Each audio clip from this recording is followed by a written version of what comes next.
Sumainyo ang Panginoon. At sumayo rin. Ang mabuting balita ng Panginoon ayon kay San Marcos. Papuri sa iyo, Panginoon.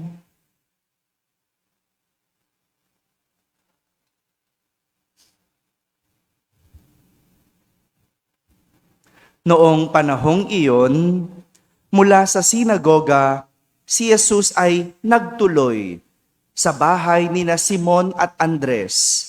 Kasama niya sina Santiago at Juan.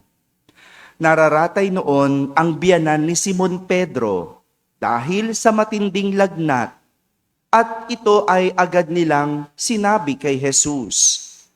Nilapitan ni Jesus ang babae, hinawakan sa kamay at ibinangon. Noon din ay inibsan ito ng lagnat at naglingkod sa kanila. Pagkalubog ng araw, dinala kay Jesus ang lahat ng may sakit at ang mga inaalihan ng demonyo, at nagkatipon ang buong bayan sa may pintuan ng bahay.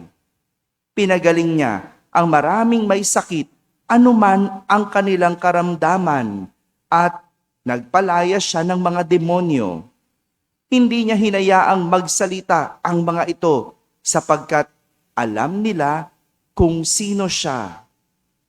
Madaling araw pa ay bumangon na si Jesus at nagtungo sa ilang na puok at nanalangin.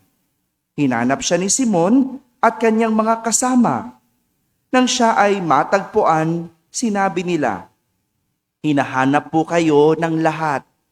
Ngunit sinabi ni Jesus, "Kailangan pumunta rin naman tayo sa mga kalapit bayan upang makapangaral ako roon.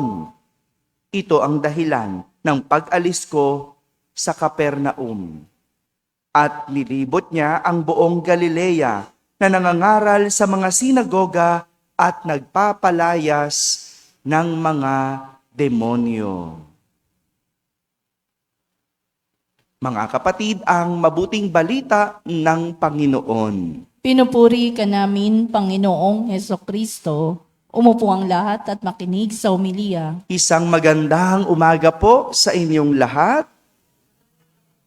Magandang umaga sa mga nasa barangay, sa mga nasa tahanan na nagsisimba via online at sa lahat ng nasa abroad. Kasama kayo sa aming banal na pagdiriwang dito sa ating parokya. Noong isang araw, naalala niyo pa po ba ang ating kwento, ang Ebanghelyo? Nung Lunes, narinig natin ang kwento ng pagtawag ni Jesus sa kanyang mga alagad. Naalala niyo na? Hello.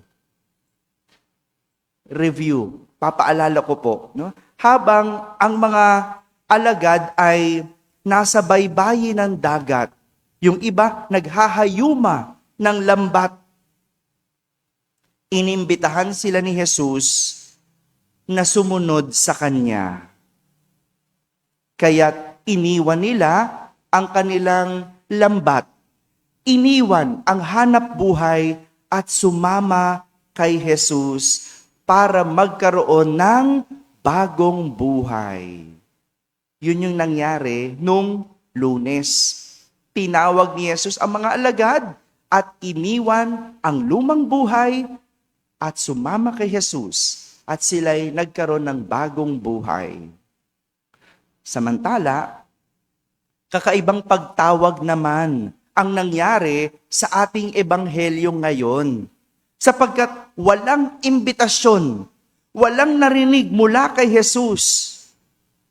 Pero nakuhang sumunod at maglingkod ng biyanan ni Simon Pedro matapos siyang mapagaling sa kanyang sakit.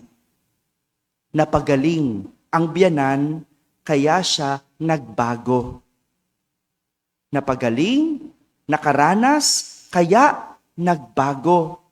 Ang tawag dito ay pagbabagong loob o conversion. Ang galing, no?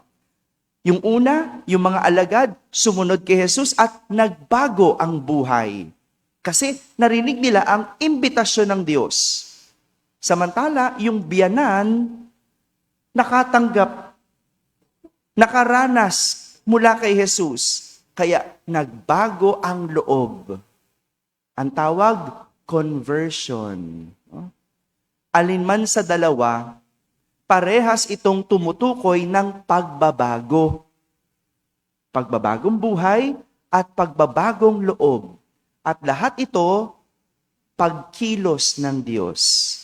Dahil kumilos ang Diyos. Samantala, iba naman ang kwento ni Samuel sa ating unang pagbasa. Ang ganda ng kwento ni Samuel. Kung paano siya literal na tinawag ng Diyos. Si Samuel, hindi niya kilala ang tinig ng Diyos. Hindi niya kilala ang boses ng Diyos sapagkat bihira magsalita, bihira magparinig ang Diyos. Pero nang narinig niya ang tinig ng Diyos, sinabi sa kanya ni Eli, ano sabi? Sabihin mo, kapag narinig mo ang tinig ng Diyos, magsalita po kayo, nakikinig ang inyong lingkod. Kaya sa huli, kahit na hindi pamilyar, kahit na hindi masyado kilala ni Samuel ang tinig ng Diyos, dahil sinabi niya, magsalita po kayo, nakikinig ang inyong lingkod, siya ay ginawang propeta ng Panginoon.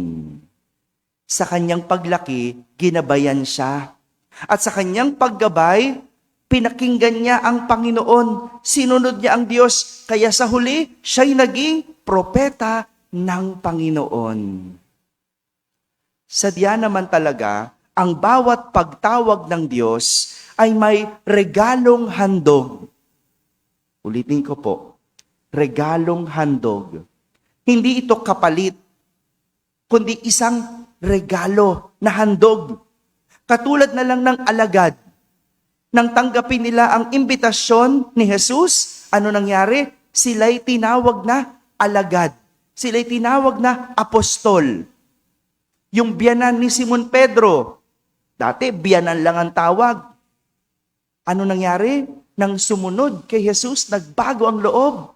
Naging lingkod ni Jesus. Si Samuel naman, nang tumugon sa tawag ng Panginoon, ano nangyari sa kanya? Naging propeta. Naging propeta. Tingnan niyo, ang ganda, no? Kapag tumawag ang Diyos, nagkakaroon tayo ng regalong handog. Naging alagad, naging lingkod, naging propeta. Ang gandang pinapakita sa atin na ang sino mang tumugon, sino mang sumunod sa Diyos, nagkakaroon ng siguradong pagbabago. Ako, nung sumunod ako sa Diyos, naging pare. O maaring iba sa atin, kung ikaw ay tambay ngayon, kung susunod ka sa Diyos, maaring sa huli hindi ka na maging tambay. Ano na tawag sa'yo? Baka engineer ka na. Ano pa? O baka businessman ka na, hindi ko alam. Iba-iba yan ang pagtawag eh. Maaaring yung sa inyo, iba din. Dati, simpleng babae ka lang. Nung sumunod ka sa Diyos, ano ka? Naging mother butler. Di ba? Naging greeters and collector. Hindi ko alam kung paano ka tatawagin ng Diyos.